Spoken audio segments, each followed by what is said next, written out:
Welcome to toppers view channel.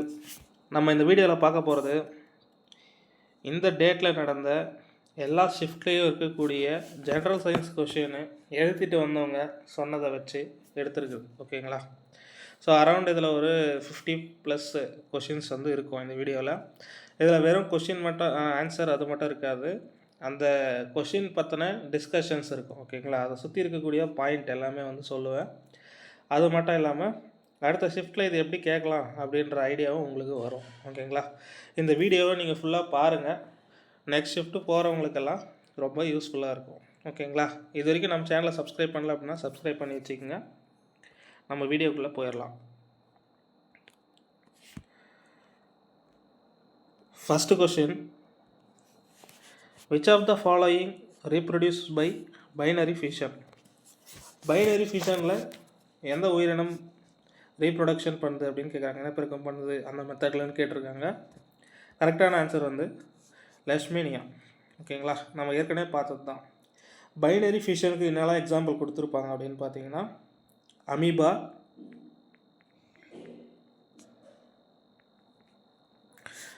அப்புறம் இங்கே லெஷ்மேனியா, ஓகேங்களா, அப்புறம் புரோட்டோசோவா, இதெல்லாம் வந்து பைனரி ஃபிஷனில் வரும். ஓகேங்களா? இந்த லேஷ்மேனியா அப்படின்றது வந்து பார்த்திங்கன்னா காலா அசார் அப்படின்ற டிசீஸை ஏற்படுத்தக்கூடிய ஒரு புரோட்டோசோவா. அதை ஞாபகம் வச்சுக்கோங்க. அதுக்கு அடுத்தது இது வந்து பைனரி ஃபிஷன். மல்டிபிள் ஃபிஷன் மூலமாக அந்த மெத்தடில் ரீப்ரொடக்ஷன் பண்ணுற உயிரினம் எதுன்னு பார்த்திங்கன்னா பிளாஸ்மோடியம். ஓகேங்களா? மல்டிபிள் ஃபிஷன் மூலமாக ரீப்ரொடக்ஷன் பண்ணக்கூடியது பிளாஸ்மோடியம். இது மலேரியாவை ஏற்படுத்தக்கூடிய ஒரு நச்சுப்பொருள். ஓகேங்களா? அதுக்கப்புறமா ஃப்ராக்மெண்டேஷன், துண்டாதல், இந்த மூலமாக ரீப்ரொடக்ஷன் பண்ணக்கூடியது ஸ்பைரோகைரா. ரீஜெனரேஷன், இந்த மெத்தடில் ரீப்ரொடக்ஷன் பண்ணக்கூடியது வந்து பார்த்திங்கன்னா பிளனேரியா. ஓகேங்களா? பிளனேரியா. அதுக்கு அடுத்தது பட்டிங். பட்டிங்னாலே ஹைட்ரா. ஓகேங்களா? பட்டிங்னாலே ஹைட்ரா. அப்புறம் வெஜிடேட்டிவ் ப்ரொபகேஷனில் ரீப்ரொடக்ஷன் பண்ணக்கூடியது sugar cane, rose, crepe. Sugar can, rose, crepe. ஓகேங்களா? வெஜிடேட்டிவ் ப்ரொபகேஷன்னா என்ன சொல்லியிருக்கோம்?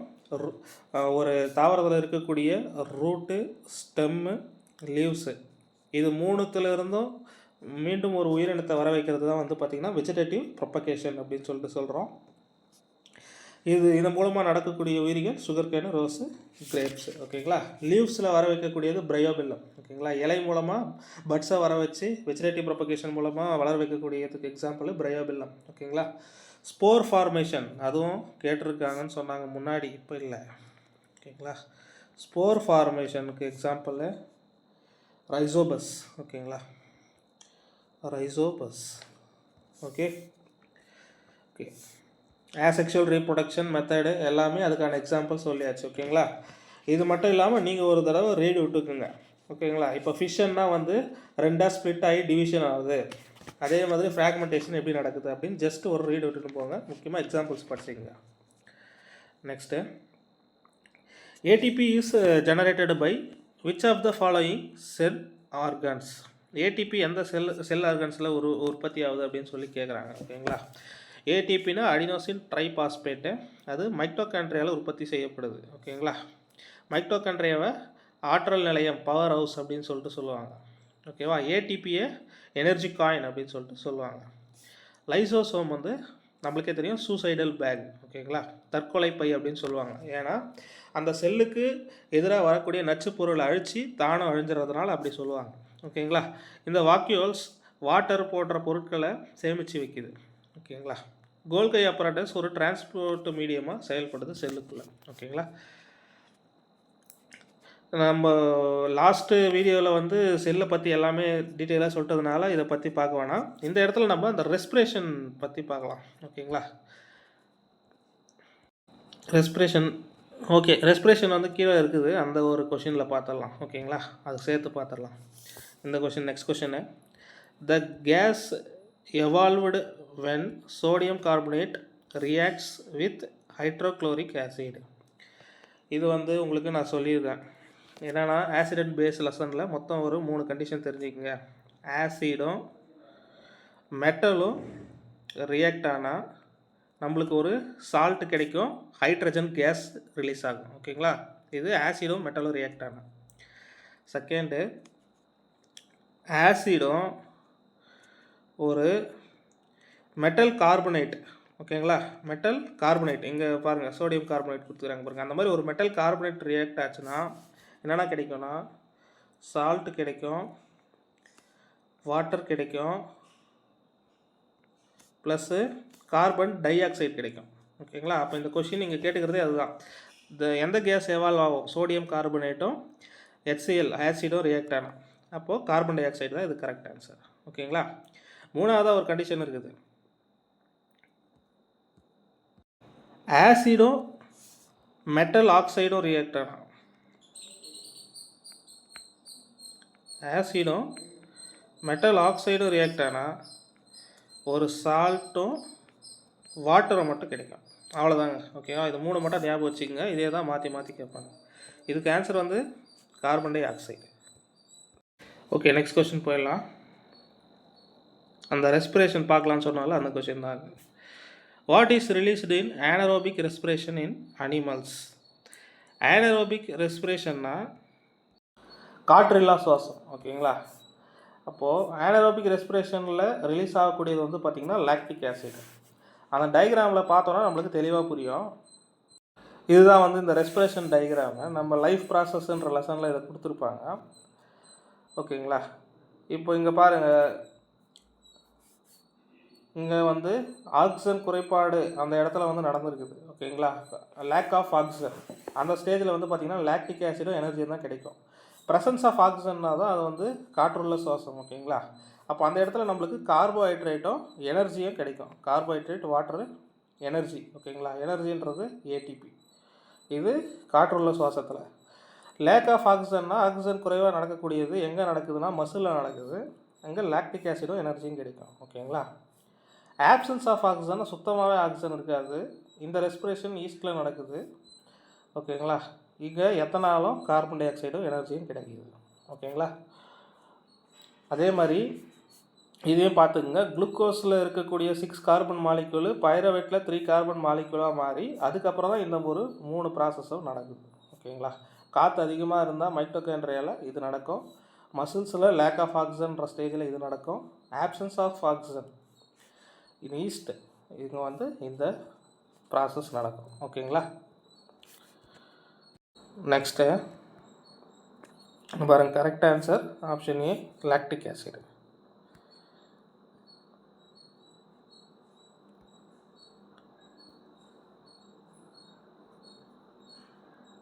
அடுத்தது, which environmental condition affects the gender of reptile eggs? இதுக்கு கரெக்டான ஆன்சர் வந்து பார்த்திங்கன்னா டெம்பரேச்சர். அது எக்ஸ்ப்ளனேஷன் என்னன்னு பார்த்துடலாம். இந்த ரெப்படைல் அப்படின்னா ஊர்வனை. ஓகேங்களா, இந்த ஊர்வனையுடைய முட்டை வந்து டெம்பரேச்சரால் பாதிக்கப்படும் போது அதன் மூலமாக அதனுடைய பாலினமானது நிர்ணயிக்கப்படுகிறது. ஓகேங்களா, அதுதான் இந்த கொஷின். டெம்பரேச்சர் தான் வந்து பார்த்திங்கன்னா டிபெண்ட் ஆன் செக்ஸ் டிட்டர்மினேஷனை பண்ணுது. ஓகேங்களா, இப்போ இந்த ரெப்படைல் ஏன்னா என்ன ஊர்வனைன்னு சொன்னேன். அதுக்கு எக்ஸாம்பிள் என்னெல்லான்னு பார்த்தீங்கன்னா டர்டைல் ஆமை, அப்புறம் நம்ம பாம்பு வரும், பல்லி, அப்புறம் இந்த பச்சோந்தி, இதெல்லாம் வந்து வரும். ஓகேங்களா, இது வந்து கோல்டு பிளட்டட் அனிமல் தான். 3 சேம்பர் ஹார்ட் இருக்கும். இதில் crocodileக்கு மட்டும் 4 சேம்பர் இருக்கும். ஓகேங்களா, ரெப்படைலியா ஊர்வனை எல்லாத்துக்குமே 3 சேம்பர் ஹார்ட்டு தான். இதில் ஸ்பெஷலாக வந்து நம்மளுக்கு crocodileக்கு மட்டும் எக்ஸப்ஷன், இதில் 4 சேம்பர் ஹார்ட். ஓகேங்களா, இதெல்லாம் இப்போ அவ்வளோவா கேட்குறதில்ல. அந்த கிளாஸிஃபிகேஷனில் வந்து கொஸ்டின்ஸ் அவ்வளோ வரலை. ஓகேங்களா, ஜஸ்ட்டு தெரிஞ்சு வச்சுக்கோங்க. இந்த ஒரு கொஸ்டின் கேட்டிருக்காங்க, இது எங்கே இருக்குதுன்னு எனக்கு தெரியல புக்கில். ஓகேங்களா, next, what is the arrangement of the element in reactivity series? Reactivity series எப்படி அரேஞ்ச் பண்ணியிருப்பாங்க அப்படின்னு சொல்லிட்டு கேட்குறாங்க. எப்படி அரேஞ்ச் பண்ணியிருப்பாங்க நீங்களே ஒரு ஐடியா பண்ணி பார்த்தீங்கன்னா ஆன்சர் பண்ணிடலாம். Decreasing order of reactivity. ஓகேங்களா, இது ஃபஸ்ட்டு வந்து பொட்டாசியம், சோடியம் இதில் ஸ்டார்ட் ஆகும். ஓகேங்களா, இருக்கிறதுல ஹையில் ஸ்டார்ட் ஆகும். கீழே வர வர அதனுடைய ரியாக்டிவிட்டி கம்மியாக வரும். லாஸ்ட்டு கோல்டு, பிளாட்டினமில் முடியும். ஓகேங்களா, அந்த சீரியஸ்லேருந்து கொஷின்ஸ் வருது, அதை கொஞ்சம் பார்த்துக்குங்க. இதுதான் ரியாக்டிவிட்டி சீரியஸு. இங்கே பாருங்கள், மேலே இருக்கிறது மோஸ்ட் ரியாக்டிவாக இருக்குது. Potassium, sodium, calcium, magnesium, aluminium, zinc, iron, lead, hydrogen, copper, mercury, silver, gold. ஓகேங்களா, அப்போ லெஸ் ரியாக்டிவில் வந்து முடியுது. ஓகே, நம்ம என்சிஆர்டியில் புக்கில் இருக்கக்கூடிய ரியாக்டிவிட்டி சீரியஸையும் மனப்பாடம் பண்ணி வச்சுக்கோங்க. வெளியே இருக்கிறதுல வந்து நிறைய எலமெண்ட் கொடுத்துருப்பாங்க. ஓகேவா, இதை பேஸ் பண்ணி நிறைய கெமிக்கல் ஈக்குவேஷன் கொஷின்ஸும் கேட்குறாங்க. அதை நம்ம பின்னாடி பார்க்கலாம். What is the atomic mass weight of carbon thirteen isotope? Carbon thirteen கொடுத்தாச்சு. ஓகேங்களா, அட்டாமிக் மாஸ்ன்றது கேபிட்டல் ஏன்றது வார்த்தையால் குறிப்பாங்க. இது நியூக்ளியஸில் இருக்கிற புரோட்டானையும் நியூட்ரானையும் சேர்த்தது தான். நியூட்ரானையும் சேர்த்தது தான். ஓகேங்களா, இதில் வந்து பார்த்திங்கன்னா கார்பனில் வந்து யூஸ்வலாக கார்பனோட அட்டாமிக் நம்பர் 6. ஓகேங்களா, இது மாறாது. அப்போது இதில் இருக்கக்கூடிய இதுவும் வந்து புரோட்டானும் 6 தான். இந்த கார்பன்-13 ஐசோடோப்பில் 7 நியூட்ரான் இருக்கும். ஓகேங்களா, அப்போது நீங்கள் என்ன வேலையை கொடுத்துருக்காங்களோ அதே கூட போட்டுடலாம். இது ஒரு லாஜிக் தான். ஓகேங்களா, 13 தான் அதனுடைய ஏஎம்யூ. ஏன்னா ஐசோடோப் அப்படின்றது வந்து பார்த்திங்கன்னா சேம் அட்டாமிக் நம்பர் இருக்கும். ஓகேங்களா, மாஸ் நம்பர் மட்டும் தான் டிஃப்ரெண்ட் ஆகும். அப்போது இங்கே 13 இருக்குது, கார்பன்-13னா நீங்கள் 13 தான் அட்டாமிக் மாஸ்னே சொல்லியும் போட்டுடலாம். ஓகேங்களா, அப்போ ஐசோடோப்னா என்ன? Same atomic number, different mass number, ஒத்த அணு எண்ணையும் வேறுபட்ட நிறை எண்ணையும் கொண்ட ஒரே தனிமத்தின் அணுக்கள். ஓகேங்களா, எக்ஸாம்பிளுக்கு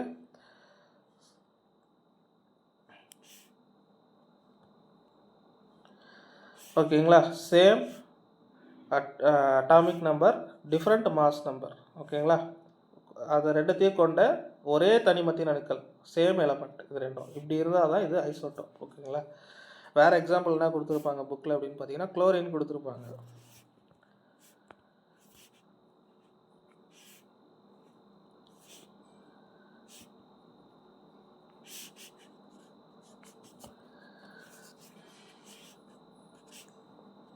ஓகேங்களா, மாஸ் நம்பர் மட்டும் டிஃப்ரென்ஸ் ஆகுது. ஓகேவா, இந்த இடத்துல பாருங்கள், இது ரெண்டும் சேமாக தான் இருக்குது. இப்போ மாஸ் நம்பர் டிஃப்ரெண்ட்டாக இருக்குதுன்னா உங்களுக்கு இந்த இடத்துல இருக்கக்கூடிய புரோட்டான் சேம் தான். ரெண்டுத்துலேயும் புரோட்டான் 17 தான் இருக்குது. அப்போது என்ன அதிகமாக இருக்குது? நியூட்ரான் தான் வந்து பார்த்திங்கன்னா இதை விட இங்கே 2 அதிகமாக இருக்குது. ஓகேங்களா, அதுக்கு அடுத்தது ஐசோடோப்புக்கு அப்புறம் நம்ம இதில் ஐசோபார்ஸ் கொடுத்துருப்பாங்க. ஐசோபார்ஸ்ன்றது என்னென்னா same atomic mass, different atomic number. ஓகேங்களா, இதுதான் வந்து isobars.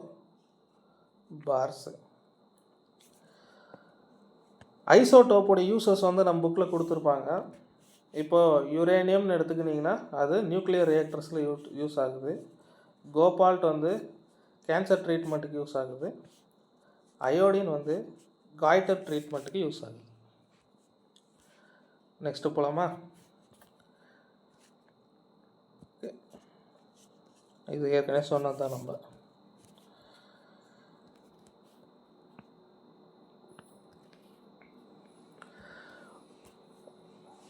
Why do plants perform sexual reproduction அப்படின்னு கேட்டிருக்காங்க. ஓகேங்களா, நம்ம ஏற்கனவே பார்த்துருப்போம் பழைய வீடியோலாம். செக்ஷுவல் ரீப்ரொடக்ஷனுக்கும் ஆசெக்ஷுவல் ரீப்ரொடக்ஷனுக்கும் இருக்கிற மேஜரான டிஃப்ரென்ஸ் என்னென்னு பார்த்தீங்கன்னா, ஆசெக்ஷுவலில்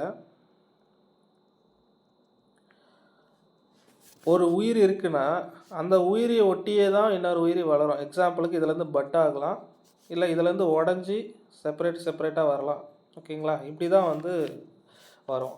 இப்படி வரும்பொழுது இந்த உயிரினத்தினுடைய பண்பு எந்த இதுவும் மாறாமல் அப்படியே தான் இருக்கும். ஓகேங்களா, ஆனால் செக்ஷுவல் ரீப்ரொடக்ஷனில் வந்து பார்த்திங்கன்னா குரோமோசோம்கள், அதாவது ஒரு ஃபீமேல் ஜெண்டர் இருக்கும், மேல் ஜெண்டர் இருக்கும்.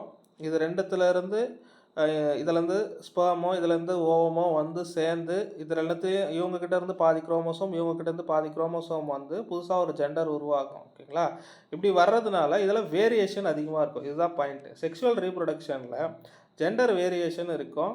அதுக்கப்புறம் அவங்களுடைய சர்வைவல் ரொம்ப ஜாஸ்தியாக இருக்கும். மனிதர்கள்னு மட்டும் இல்லை, செக்ஷுவல் ரீப்ரொடக்ஷன் செய்யக்கூடிய எந்த உயிரினமாக இருந்தாலும் அவங்களுடைய சர்வைவல் எபிலிட்டின்றது வந்து ஜாஸ்தியாக இருக்கும். அடாப்டபிலிட்டி ஜாஸ்தியாக இருக்கும் இந்த உலகத்தில். ஓகேங்களா? ஸோ செக்ஷுவல் ரீப்ரொடக்ஷன் அப்படின்றது வந்து பார்த்திங்கன்னா to generate variations and increase adaptability. ஓகேங்களா? அதுதான் கரெக்டான ஆன்சர். இந்த ஏசெக்ஷுவல் ரீப்ரொடக்ஷன் அப்படின்றது வந்து பார்த்திங்கன்னா மைட்டாசிஸ் மெத்தடில் நடக்கக்கூடியது. ஓகேங்களா? அதே வந்து பார்த்திங்கன்னா செக்ஷுவல் ரீப்ரொடக்ஷன்ன்றது மியாசிஸ் மெத்தடில் நடக்கக்கூடியது. ஓகேங்களா? ஆஃப் குரோமோசோம் ஷேர் பண்ணிக்கும். இந்த மைட்டாசிஸில் அப்படியே இருக்கிற குரோமோசோம் அப்படியே அடுத்த ஜென்ரேஷனுக்கு போகும். Next question.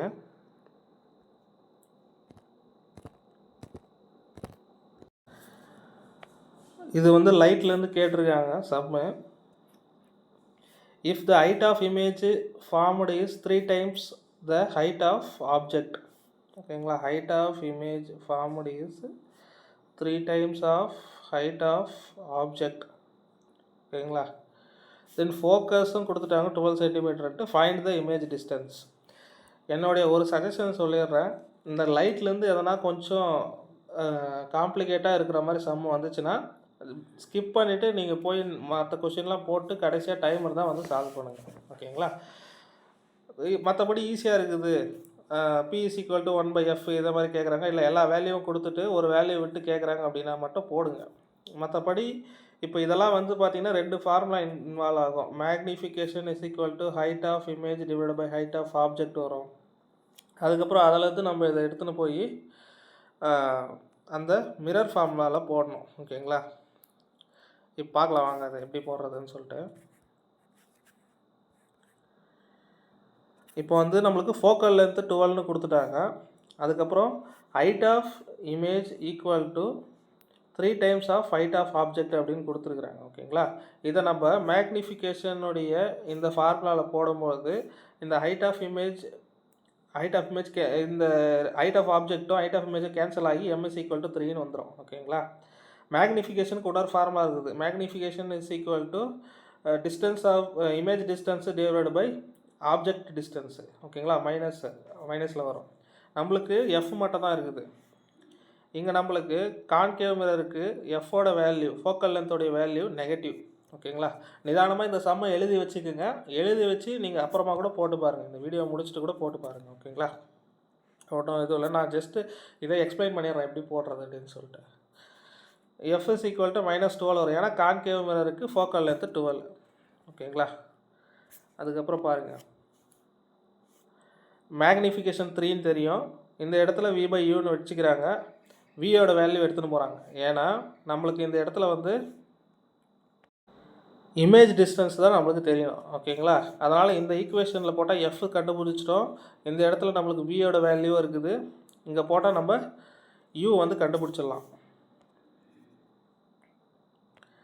ஓகேங்களா? U வந்து -8ன்னு கண்டுபிடிச்சி அதுக்கப்புறம் நம்ம ஃபஸ்ட்டே ஒரு இது எழுதி வச்சுருந்தோம்ல, V = -3U அப்படின்னு சொல்லிட்டு அதில் வந்து இங்கே கிடைச்ச -8 போட்டாங்கன்னா 24 cm வந்துடுது. ஓகேங்களா?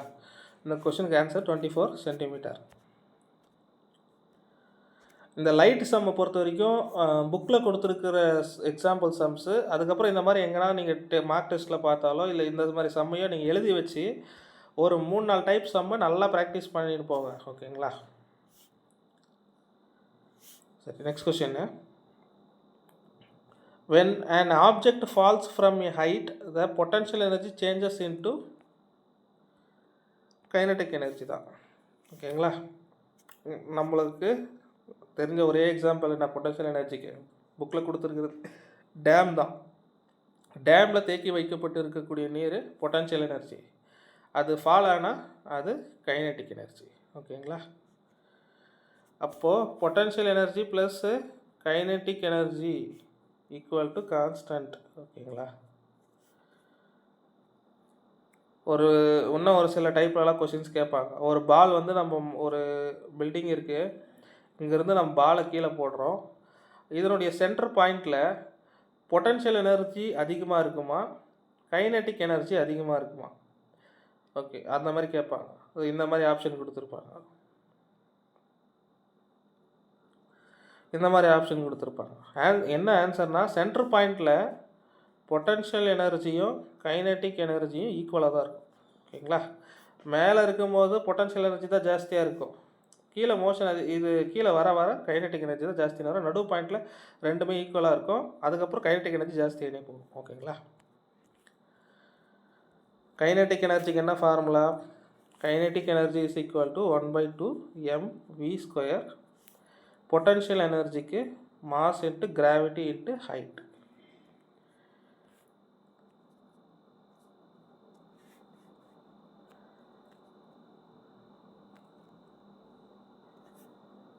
When thrust or force is kept constant and area is decreased, what will happen to the pressure?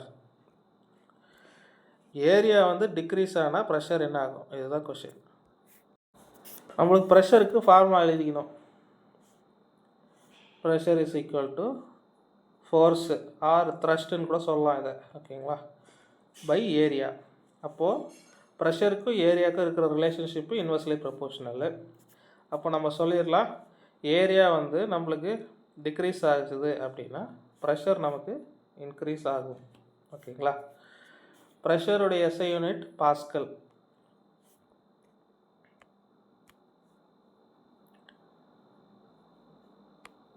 அதே தான் இந்த இடத்துல இருக்குது. ஓகேங்களா? இன்வெர்ஸ்லி ப்ரொபோர்ஷனல்ன்றது தான் விஷயம்.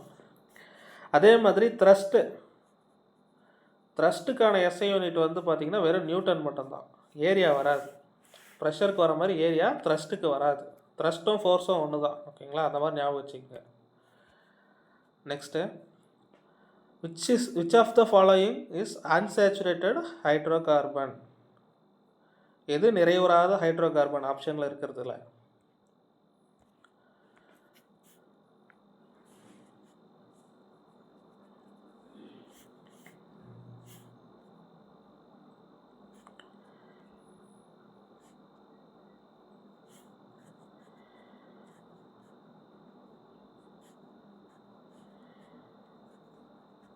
Okay, alkane, alkene, alkyne. இந்த அல்கேன் ஏஎன்இன்னு வருது பாருங்கள், இது மட்டும்தான் வந்து சேச்சுரேட்டட். ஓகேங்களா? மீதி இஎன்இன்னு வந்தாலோ ஒய்என்இன்னு வந்தாலோ இது வந்து அன்சேச்சுரேட்டடு தான். அப்போது ப்ரோப்பீன் அப்படின்றது தான் வந்து அன்சேச்சுரேட்டட். ஓகேங்களா? இந்த ப்ரோப்பேன் ஏஎன்இ இது எல்லாமே வந்து பார்த்திங்கன்னா சேச்சுரேட்டட் தான். ஓகேங்களா?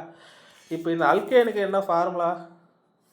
CnH2n+2.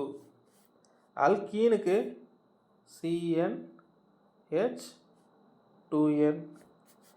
அல்கைனுக்கு CnH2n-2. ஓகேங்களா? இந்த ஃபார்முலாவையும் கேட்கலாம்.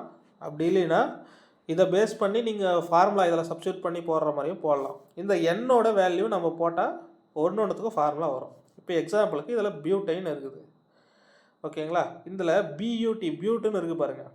இந்த பியூட்டுக்கு வேல்யூ 2. அப்போது இந்த எண்ணுக்கு வேல்யூ 2. இந்த 3 ஃபார்முலாவில் எங்கே போடுறது? ஏஎன்இன்னு இருக்குது. ஏஎன்இன்னு வந்து அல்கேன் ஃபார்முலாவில் தான் நீங்கள் போடணும். ஓகேங்களா? அப்போது பியூட்டுன்றதுக்கு வேல்யூ 2. இது அல்கேன் ஃபார்முலாவில் நீங்கள் போட்டிங்கன்னா உங்களுக்கு என்ன வரும்? C2 வரும். இங்கே 2N4 + 2 6. அப்போ C2H6ன்றது பியூட்டேனுடைய ஃபார்முலா. ஓகேங்களா? அப்போது இந்த ஃபார்முலாவும் தெரியணும். அப்புறம் அந்த வேல்யூ மீத்துனா 1, ஈத்துனா 2. சாரி, பியூட்டுக்கு வந்து வேல்யூ 3 வரணும். நான் சொன்னது அப்போ வந்து ஈத்தேனுக்கு ஃபார்முலா. ஓகேங்களா? ஈத்தேனுக்கு சொல்லிட்டேன். ஓகேங்களா? தப்பாக சொல்லிட்டாங்க. பியூட்டுனா மீத்து, ஈத்து, ப்ரொப்பு, பியூட்டு. ஓகேங்களா? ஈத்துன்றது தான் 2, ப்ரொப்பேன்ன்றது 3, பியூட்டுன்றது 4. ஓகே, அதை கொஞ்சம் மாற்றிக்குங்க. மீத்து, ஈத்து, ப்ரொப்பு, பியூட்டு, பென்ட்டுனா 5. ஓகேங்களா? என்ன மாதிரி தப்பு பண்ணிடாதீங்க எக்ஸாமில். இந்த வேல்யூஸை கரெக்டாக ஞாபகம் வச்சுங்க. மீத்துனா 1, ஈத்துனா 2, ப்ரொப்புனா 3, பியூட்டுனா 4, பென்ட்டுனா 5, ஹெக்ஸு HEX ஹெக்ஸுனா 6, ஓகேங்களா. ஹெப்டுனா 7, ஹெப்ட் 7. அப்புறம் ஆக்டுனா 8, ஓகேங்களா. இந்த மாதிரி ஞாபகம் வச்சுக்கோங்க. ஞாபகம் வச்சுன்னு ஃபார்முலா கேட்டாலும் ஃபார்முலாவை போட்டுருங்க, ஓகேங்களா. நான் மற்றபடி இது சொல்லி கொடுத்த அந்த கான்செப்ட் எல்லாம் கரெக்டு தான். அந்த நம்பர் மட்டும் பார்த்துக்குங்க. Next question, how much potential difference is required to move a charge 1.5 coulomb if the work done is 30 joule. இந்த கரண்ட் சாப்டரில் ஒர்க் டனுக்கு ஃபார்முலா வந்து பார்த்திங்கன்னா work done equal to voltage into coulomb, ஓகேங்களா. இப்போ நம்மளுக்கு பொட்டன்ஷியல் டிஃப்ரென்ஸ் வோல்டேஜ் தான் கேட்டுக்கிறாங்க. நமக்கு ஜூல் வந்து பார்த்திங்கன்னா 30 இருக்குது ஒர்க்கு. கரண்ட் வேல்யூ வந்து பார்த்திங்கன்னா Q வந்து 1.5 இருக்குது. அந்த 1.5 இங்கே வந்துடும். ஸோ நம்ம கேன்சல் பண்ணோன்னா 20 தான் ஆன்சர், ஓகேங்களா. 20 வோல்ட் தான் கரெக்ட் ஆன்சர். நம்மளுக்கு கரண்ட்டில் என்னென்ன ஃபார்முலா இருக்குது, H is equal to I square RT இருக்குது, V is equal to IR இருக்குது, அப்புறமா I is equal to Q by T, ஓகேங்களா. அதுக்கப்புறமா வேறு என்ன இருக்குது, இப்போ பார்த்தோம் work done is equal to V into Q, R is equal to resistance is equal to resistivity into length divided by area, ஓகேங்களா. இதெல்லாம் கரண்ட்டில் வரக்கூடிய ஃபார்முலாஸ். நெக்ஸ்ட்டு,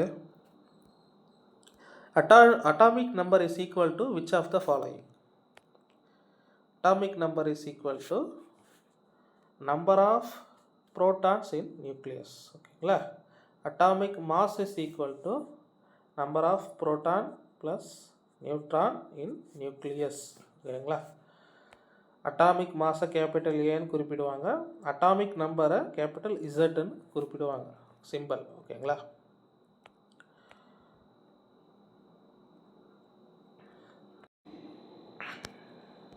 இப்போ இதில் வந்து பார்த்திங்கன்னா புரோட்டானை கண்டுபிடிச்சது கோல்டுஸ்டீன், நியூட்ரானை கண்டுபிடிச்சது ஜேம்ஸ் சாட்விக், ஓகேங்களா, சாட்விக்.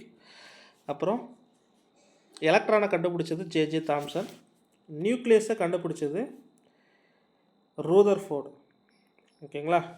என்ன டெஸ்ட் பண்ணி கண்டுபிடிச்சிருப்பார் அப்படின்னு பார்த்தீங்கன்னா கோல்டன் ஃபாயிலில் எக்ஸ்ரேவை அனுப்பி அதில் நியூக்ளியஸ் இருக்குது அப்படின்னு சொல்லி கண்டுபிடிச்சிருப்பார்.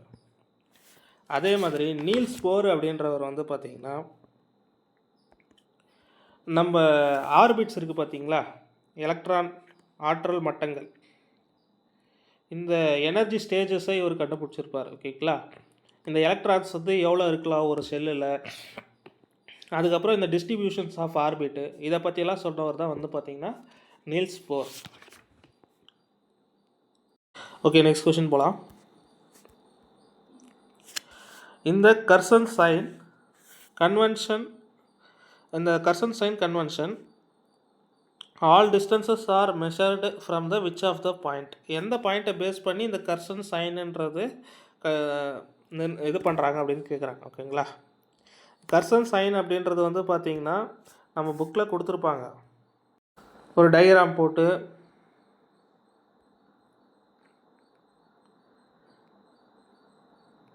மேலே இருக்கிறது பாசிட்டிவ், கீழே இருக்கிறது நெகட்டிவ், அப்புறம் லெஃப்ட் சைடில் நெகட்டிவ், ரைட் சைடில் பாசிட்டிவ், இந்த மாதிரி கொடுத்துருப்பாங்க, ஓகேங்களா. இந்த சைன் கன்வர்ஷனு எதை பேஸ் பண்ணி பண்ணுறாங்க அப்படின்னு பார்த்தீங்கன்னா போலை பேஸ் பண்ணி தான் பண்ணுறாங்க, ஓகேங்களா. போலை பேஸ் பண்ணி தான் பண்ணுறாங்க, இந்த இடத்துல இருக்கிற போலை பேஸ் பண்ணி பண்ணுறாங்க. In connective tissue, the cells are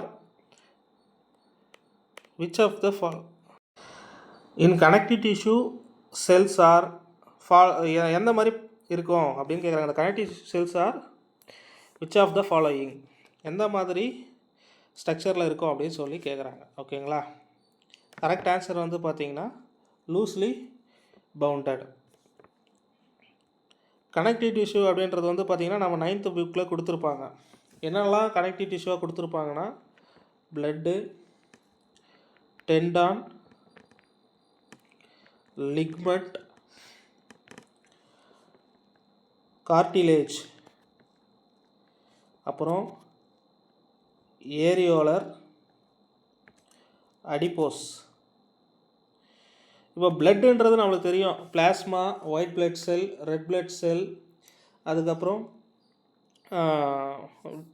platelets, blood பிளேட்லெட்ஸால் ஆனது. ஓகேங்களா. அதுக்கப்புறம் வந்து பார்த்திங்கன்னா டெண்டான் அப்படின்றது வந்து பார்த்திங்கன்னா 2 போனும் சேர்ற இடம் வந்து டெண்டான்.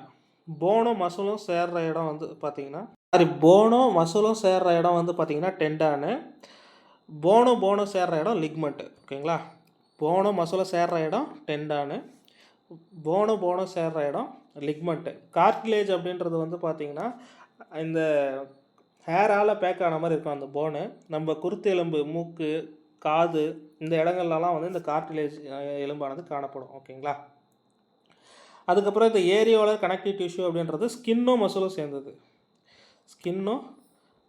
சேர்ந்த டிஷ்யூ. அதுதான் வந்து பார்த்திங்கன்னா ஏரியோலர். அடிப்போஸ் டிஷ்யூ அப்படின்றது வந்து பார்த்திங்கன்னா நம்ம எலும்புக்கு மேலே நம்ம ஸ்கின்னுக்கும் ரத்தம் போகுது இல்லைங்களா, அதுக்கு நடுவில் இருக்கக்கூடியது. ஓகேங்களா.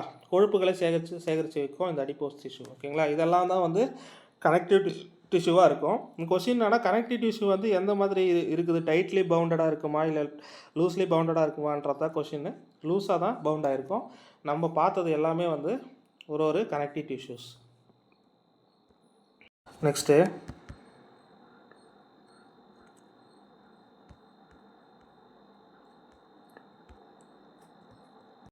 நெக்ஸ்ட் கொஸ்டின் பார்த்தீங்கன்னா, in a person cannot see distant objects, தூரம் இருக்கிற ஆப்ஜெக்டை பார்க்க முடியாது.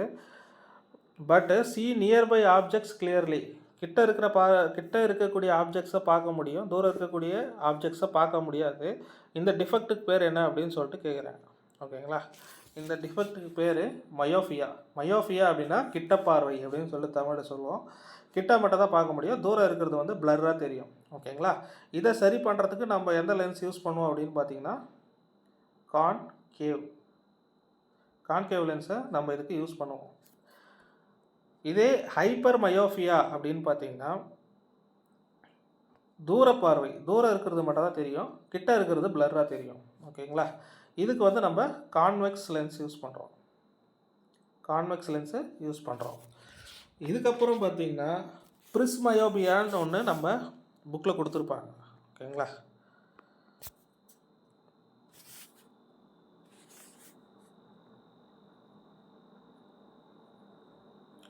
பிரிஸ்மயோபியா இது வந்து நம்மளுடைய பவர் ஆஃப் அக்கமண்டேஷன் அது வந்து கம்மியாச்சுன்னா இது இந்த டிஃபெக்ட் வந்து ஏற்படுது. இதை சரி பண்ணுறதுக்கு வந்து பயோஃபிக்கல் லென்ஸ் யூஸ் பண்ணுறாங்க.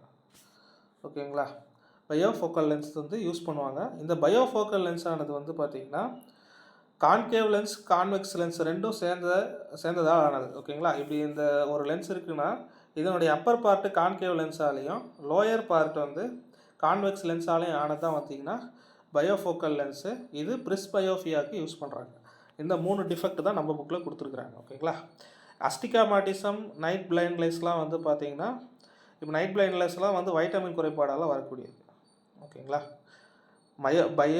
மயோஃபியா அப்படின்னா வந்து கிட்ட மட்டும் தான் தெரியும், தூரம் தெரியாது. ஹைப்பர் பயோஃபியானா தூரம் தெரியும், கிட்ட தெரியாது. ஓகேங்களா. ஹைப்பர் பயோஃபியாவுக்கு கான்வெக்ஸ் லென்ஸு, மயோஃபியாவுக்கு கான்கேவ் லென்ஸு, பிரிஸ்பயோஃபியாவுக்கு வந்து பார்த்திங்கன்னா bifocal lens. Next question, the power of convex lens of focal length is 25 centimetre. இந்த மாதிரி சம்ஸ் கேட்டால் போட்டிருக்கு. ஓகேங்களா. Power is equal to 1/f. அப்போது P இஸ் ஈக்குவல் டு 1/2. வெறும் 25 மட்டும் போடக்கூடாது, ஏன்னா SI யூனிட் வந்து ஃபோக்கல் லென்த்துக்கு மீட்ரு தான். அப்போது பை 100 போடணும் கீழே, அதை நம்ம மீட்டராக கன்வெர்ட் பண்ணணும். அப்போது என்ன ஆகும், P இஸ் ஈக்குவல் டு அடுத்த ஸ்டெப்பில் P இஸ் ஈக்குவல் டு அந்த 100 மேலே போயிடும், 100 டிவைட் பை 25 வந்துடும். ஓகேங்களா.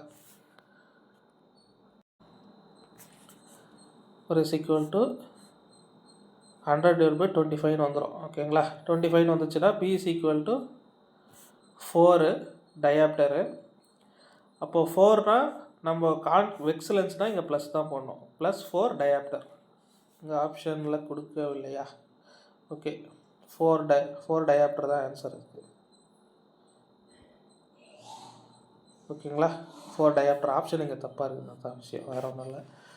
ஓகேங்களா?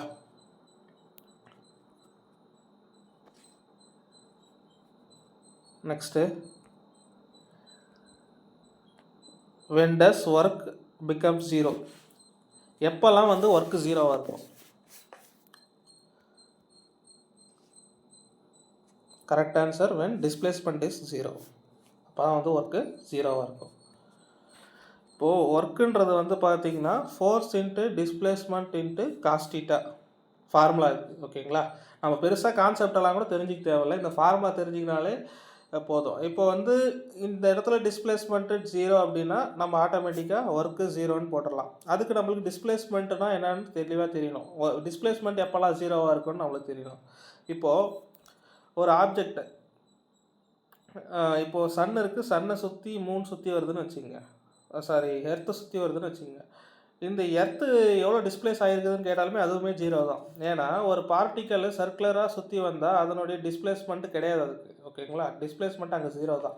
அப்போது நீங்கள் ஒரு ரவுண்டு பாத்தில் ஒரு ஒர்க்கு நடக்குது, அந்த இடத்துல ஒர்க் வேல்யூ எவ்வளோன்னு கேட்டாலும் உங்களுக்கு 0 தான் வரும். ஏன்னா அந்த இடத்துல டிஸ்பிளேஸ்மெண்ட்டு 0 தான். ஓகேங்களா? அப்போ இந்த கண்டிஷனில் டிஸ்பிளேஸ்மெண்ட்டு 0. அப்போ டிஸ்பிளேஸ்மெண்ட் 0 வந்தால் work 0, first condition. Second condition வந்து ஒரு ஒர்க்கு பர்பண்டிகுலராக நடக்குதுன்னு சொல்லிட்டாலே அந்த இடத்துல ஒர்க்கு 0. ஏன்னா பர்பண்டிகுலர்னால் அதனுடைய angle value 90 degree. So cos 90 degree நம்மளுக்கு வேல்யூ 0. காஸ் 90 டிகிரியோட வேல்யூ 0னா இந்த ஹோல் வேல்யூவே 0 தான். அப்போது டிஸ்பிளேஸ்மெண்ட் 0னா 0, ஒரு ஒர்க்கு பர்பண்டிகுலராக நடக்குது அப்படின்னா அந்த இடத்துல 0. அதே மாதிரி அந்த ஒரு சினாரியோ கொடுப்பாங்க. ஒருத்தர் வெயிட்டு தூக்குறவர் வந்து பார்த்திங்கன்னா ரயில்வே ஸ்டேஷனில் வெயிட்டு தூக்குறவர், அவருடைய வெயிட்டை வச்சுன்னு பிளாட்ஃபார்மில் ஒரே பாயிண்டில் நின்றுன்னு இருக்கிறாரு. அப்போ அவர் எவ்வளோ ஒர்க் பண்ணார் அப்படின்னு கேட்டிருப்பாங்க. அப்போ அது 0 தான். ஏன்னா அவர் வச்சு நின்றுட்டே தான் இருக்கார். ஃபிசிக்ஸ் படி அவர் டிஸ்பிளேஸ் ஆயிருந்தால் தான் இந்த இடத்துல அவங்க ஒர்க்குன்னு கன்சிடர் பண்ணுவாங்க. ஓகேங்களா? Next question, how the ovum transferred from ovary to uterus? இந்த கான்செப்டே வந்து லாஸ்ட் வீடியோவில் ஃபுல்லாகவே எக்ஸ்பிளைன் பண்ணியிருக்கிறோம் நம்ம. ஓகேங்களா? நான் டயக்ராம் வச்சே சொல்லிடுறேன். ஃபஸ்ட்டு ஓவம் எப்படி யூட்ரஸுக்கு ட்ரான்ஸ்ஃபர் பண்ணப்படுது அப்படின்னு தான் கேட்டிருக்கிறாங்க. ஓகேங்களா? இங்கே உற்பத்தி ஆகிற ஓவம் ஃபிலோபியன் டியூப் வழியாக யூட்ரஸுக்கு ட்ரான்ஸ்ஃபர் செய்யப்படுது. ஓகேங்களா? அதுக்கப்புறம் இங்கே அது ஃபைனலாக பிளட்டாக வெளியே வந்துடும். சப்போஸ் ஃபெர்டைல் ஆகிடுச்சு அப்படின்னா அந்த சைக்கிள் ஸ்டாப் ஆகி அதுக்கப்புறமா வந்து குழந்தை வளர்கிற ப்ராசஸ் ஸ்டார்ட் ஆகிடும். ஓகேங்களா? ஸோ இந்த பார்ட்ஸ் எல்லாம் பார்த்து என்னென்ன பர்பஸ்ன்னு பார்த்துக்கோங்க. ஓவரி வந்து பார்த்தோன்னா ஓவம் உற்பத்தி பண்ணும்.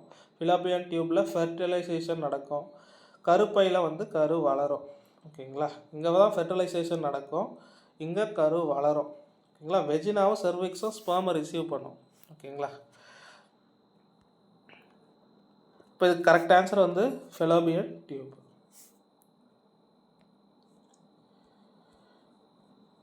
Next, what is the best practice to maximise the production of honey? தேனி வளர்ப்பதில் வந்து எது பெஸ்ட்டு கீழே இருக்கிற ஆப்ஷனில் அப்படின்னு சொல்லிட்டு கேட்குறாங்க. Keeping bee hives near flower plants, இதுதான் வந்து பெஸ்ட்டு மெத்தடு. இதெல்லாம் வந்து இவிஎஸ் மாதிரி ஒரு 2 கொஸ்டின் வருது அப்படின்னு சொன்னாங்க. ஒரு ஜென்ரலாக பிளாஸ்டிக் சம்மந்தமாக, இப்போ கீழ்கண்டவற்றில் எது வந்து ஈஸியாக பயோடிகிரேடபிள், எது மகக்கூடியது, அந்த மாதிரி படித்தாலே போடுற மாதிரி வந்து கொஸ்டின்ஸ் இருக்குது. அதை கரெக்டாக படித்து லாஜிக்காக போட்டு வந்துடுங்க. ஓகேங்களா? Correct answer option C, keeping bee hives near flowering plants. அப்புறம் which hormone is plants responsible for increasing length? Correct answer வந்து பார்த்தீங்கன்னா ஆக்சின். பிளான்ட்டில் என்னென்ன ஹார்மோன் இருக்குது? ஆக்சின் ப்ரைமரியாக இருக்கக்கூடிய ஹார்மோன் வந்து ஆக்சின். இது வந்து ஒரு பிளான்ட்டோடைய க்ரோத்தை ப்ரொமோட் பண்ணும். அதுக்கப்புறம் அதுக்கு ஃபோட்டோட்ரோஃபிக் மூமெண்ட்டை கொடுக்கும். ஓகேங்களா, மெயினாக க்ரோத்தை ப்ரொமோட் பண்ணும் ஆக்சின் தான். ஜிப்ரெல்லினும் வந்து பார்த்திங்கன்னா இந்த ஒரு பழம் பழுக்க வைக்கிறதுக்கு, பூவை பூக்க வைக்கிறதுக்கு, இந்த மாதிரியான க்ரோத்தை ப்ரொமோட் பண்ணும் ஜிப்ரெல்லி. ஓகேங்களா, ஒரு ஆக்சின்ன்றது ஒரு தாவரம் அடிப்படையாக வளர்கிறத ஒரு என்ஷூர் பண்ணும். ஜிப்ரெலின்ன்றது பூவை பூக்க வைக்கிறது, எல்ஃபா ஃப்ளவரிங், அப்புறம் ஃப்ரூட்ஸை வந்து பழுக்க வைக்கிறதுக்கெல்லாம் வந்து ஜிப்ரெலின் பயன்படுது. அதுக்கப்புறம் இருக்கக்கூடிய ஹார்மோன் வந்து பார்த்திங்கன்னா சைட்டோகைனின்.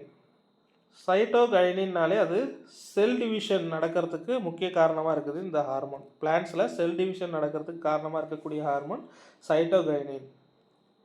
அதுக்கப்புறம் அப்ஸ்கார்பிக் ஆசிட். இது வந்து பார்த்திங்கன்னா தாவரங்களின் வளர்ச்சியை தடை செய்யுது. இதுதான் வந்து தாவரங்களுக்கு எதிரான ஹார்மோன் அப்படின்லாம் கூட சொல்லுவாங்க. இது அதிகமாக செக்ரேட் ஆனால் அதோட வளர்ச்சியை டப் பண்ணிடும். ஓகேங்களா, பழங்கள் பழுக்கிறது எல்லாமே தடுத்துரும். ஓகே, அப்போது ஆக்சின் வந்து க்ரோத் ஹார்மோன், ஜிப்ரெலின் பூ பூக்க வைக்கும், பழம் பழுக்க வைக்கும், சைட்டோகைனின் செல் டிவிஷன் நடக்கும், அப்ஸ்கார்பிக் ஆசிட் வந்து பார்த்திங்கன்னா அதனுடைய வளர்ச்சியை டம்ப் பண்ணி விட்டுரும். ஓகேங்களா, next chemical formula of bleaching powder. Correct answer வந்து பார்த்திங்கன்னா option B, calcium oxychloride. ஓகேங்களா, எப்படி உற்பத்தி ஆகுது bleaching powder? Slaked lime calcium ஹைட்ராக்சைடும் குளோரின் கேஸும் சேர்ந்து calcium oxychloride and water கிடைக்குது. ஓகேங்களா, ப்ளீச்சிங் பவுடருடைய யூசஸ் என்ன? ப்ளீச்சிங் பவுடர் வந்து காட்டன் டெக்ஸ்டைல் இண்டஸ்ட்ரீஸில் யூஸ் ஆகுது. ஓகேங்களா, அதுக்கப்புறமா ஆக்சிடைசிங் ஏஜெண்ட்டாக இந்த ப்ளீச்சிங் பவுடர் யூஸ் ஆகுது. Disinfecting drinking water to make free of germs. கிருமிகளை அழிக்கிறதுக்கு ட்ரிங்கிங் வாட்டரில் நம்ம ப்ளீச்சிங் பவுடரை பயன்படுத்துகிறோம். ஓகேங்களா, இதே மாதிரி வேறு என்னென்ன சால்ட் இருக்குது நம்ம புக்கில்? சோடியம் ஹைட்ரோ கார்பனேட், இது வந்து பேக்கிங் சோடா. இது வந்து நமக்கு சமையலில் யூஸ் பண்ணுறோம். அது இல்லாமல் வந்து ஃபயர் எக்ஸ்டிங்யூஷர்ஸாக யூஸ் பண்ணுறோம். அதுக்கப்புறமா ஸ்டொமக்கில் வந்து நியூட்ரலைஸ் பண்ணுறதுக்கு, ஆசிடை நியூட்ரலைஸ் பண்ணுறதுக்கு நம்ம இதை யூஸ் பண்ணுறோம். அதுக்கப்புறம் வாஷிங் சோடா பர்மனெண்ட் ஹார்ட்னஸை வந்து வாட்டரில் இருக்கக்கூடிய ஹார்ட்னஸை நீக்கிறதுக்கு யூஸ் ஆகுது. ஓகேங்களா, அந்த வாஷிங் சோடாவுடைய ஃபார்முலா சோடியம் கார்பனேட் 10H2O. ஓகேங்களா, அதுக்கப்புறம் பிளாஸ்டர் ஆஃப் பாரிஸ் இருக்குது. பிளாஸ்டர் ஆஃப் பாரிஸ்னால் கால்சியம் சல்ஃபேட் ஹெமிஹைட்ரேட். என்ன இந்த மாதிரி ஒரு கொஷின் எடுத்துகிட்டு அதுக்கு சம்மந்தம் இல்லாமல் சொல்லுங்கிறேன்னு பார்க்காதீங்க. அப்போ தான் உங்களுக்கு எல்லாமே ரீகால் ஆகும். ஓகேங்களா, இந்த வீடியோ நான் பண்ணுறதோடைய நோக்கமே அங்கே இருக்கிற கொஷினை எத்தனை வந்து அப்படியே எக்ஸாக்டாலாம் யாராலையும் தர முடியாது. அது அப்ஜெக்ஷன் ட்ராக்கர் கொடுக்குறாங்க பாருங்கள், ஆன்சர் கீ. அப்போ தான் நம்மளுக்கு தெரியும்.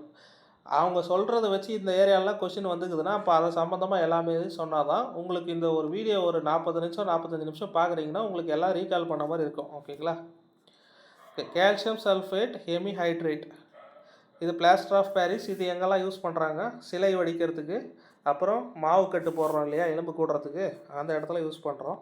அதே கால்சியம் சல்ஃபேட் டைஹைட்ரேட்னா இது ஜிப்சம். இது சிமெண்ட் இண்டஸ்ட்ரியில் ரா மெட்டீரியலாக ஜிப்சம் யூஸ் பண்ணுறோம். ஓகேங்களா, next which property of carbon helps it forming a large number of isomers.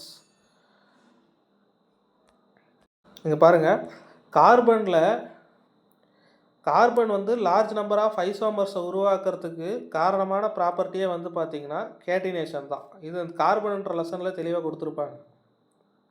இந்த வெர்சன்டைல் ப்ராப்பர்ட்டிஸ் ஆஃப் கார்பன் அப்படின்ற டாபிக் கீழே வந்து பார்த்திங்கன்னா அதனுடைய கேட்டினேஷன் ப்ராப்பர்ட்டியை பற்றி கொடுத்துருப்பாங்க. கேட்டினேஷன்னா ஒன்றும் கிடையாது, இந்த கார்பன்ன்றது இந்த உலகத்தில் இருக்கக்கூடிய எல்லா ஆட்டம்ஸ் கூட சேர்ந்து அதிகமாக பாண்டை உருவாக்கின்னு போயினே இருக்கும். ஓகேங்களா, அந்த ப்ராப்பர்ட்டிக்கு பேர் தான் கேட்டினேஷன் அப்படின்னு சொல்லியிருப்பாங்க.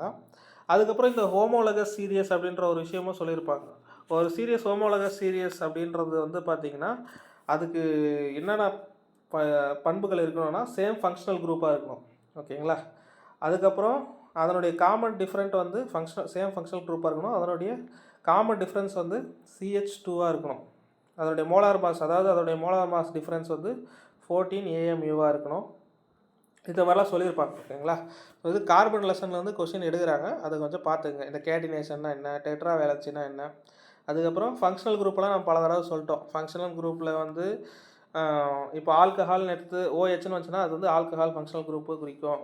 ஓகேங்களா? COH வந்துச்சுன்னா அது ஆல்டிஹைடை குறிக்கும்.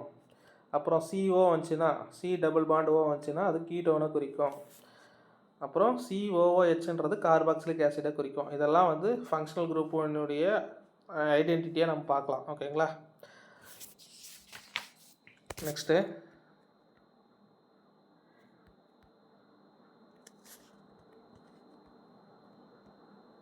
இங்கே இந்த டெட்ரா வேலன்சி பற்றி கொடுத்துருக்காங்க பாருங்கள். கார்பன் மொத்தம் இருக்கக்கூடிய எலக்ட்ரான்ஸ் ஆறுங்களா?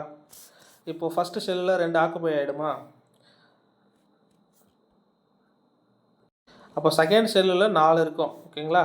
அப்போது இந்த ஷெல்லை சாட்டிஸ்ஃபை ஆகணும்னா இன்னும் 4 தேவை. அப்போ எவ்வளோ வேலன்ஸ் எலக்ட்ரான் தேவைப்படுது? 4. அதுதான் அந்த ப்ராப்பர்ட்டிக்கு பேர் தான் டெட்ரா வேலன்சின்னு சொல்லிட்டு சொல்கிறாங்க. ஓகேங்களா?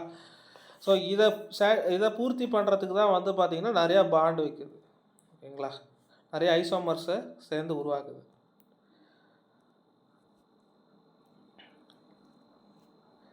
அடுத்த question, for what purpose Fleming right hand rule is used? Fleming right hand ரூல்னால் வந்து நம்ம எதுக்கு யூஸ் பண்ணுறோம்னு படிச்சிருப்போம்னா ஜெனரேட்டர். ஓகேங்களா? ஜெனரேட்டரில் கரண்ட் உற்பத்தி பண்ணுறது இடத்துல தான் நம்மளுக்கு ஃப்ளெமிங்குடைய ரைட் ஹேண்ட் ரூல் யூஸ் ஆகுதுன்னு நம்ம படிச்சிருப்போம். அப்போது இது கரெக்ட் ஆன்சர் வந்து பார்த்திங்கன்னா to find direction of induced current. ஏன்னா வந்து இன்டியூஸ்டு கரண்ட்டுன்றது தான் வந்து பார்த்திங்கன்னா ஜென்ரேட்டரில் நம்ம உருவாக்கும் போது கிடைக்கக்கூடிய கரண்ட். ஓகேங்களா? அந்த இடத்துல EMFன்னு படிச்சிருப்போம் அந்த டயக்ராம்லே. ஓகேங்களா? ஸோ இது கரெக்ட் ஆன்சர் வந்து பார்த்திங்கன்னா டு ஃபைண்ட் இன்டியூஸ்டு கரண்ட். இங்கேயே பாருங்கள், ரைட் ஹேண்ட் ரூல் தானே பார்த்தோம். இங்கே பாருங்கள், இந்த நடுவிரல்ன்றது வெறும் கரண்ட்டை குறிக்கும் லெஃப்ட் ஹேண்ட் ரூலில். ஏன்னா இந்த இதுக்கு வந்து எலக்ட்ரிக் மோட்டார் எக்ஸாம்பிள், கரண்ட்டை பேஸ் பண்ணி ஓடுறது. இந்த இடத்துல கரண்ட்டே அதுதான் ஜென்ரேட் பண்ணுது. ஓகேங்களா? அப்போ இங்கே வர்றது தான் அந்த இன்டியூஸ்டு கரண்ட், EMF அப்படின்னு சொல்லிட்டு சொல்கிறோம். ஓகேங்களா? ஸோ இந்த கட்டை விரல் அப்படின்றது வந்து பார்த்திங்கன்னா மோஷனை தான் குறிக்குது. ஓகேங்களா? Motion R force. அதுக்கப்புறம் வந்து பார்த்திங்கன்னா ஆள்காட்டி விரல் வந்து மேக்னெட்டிக் ஃபீல்டு.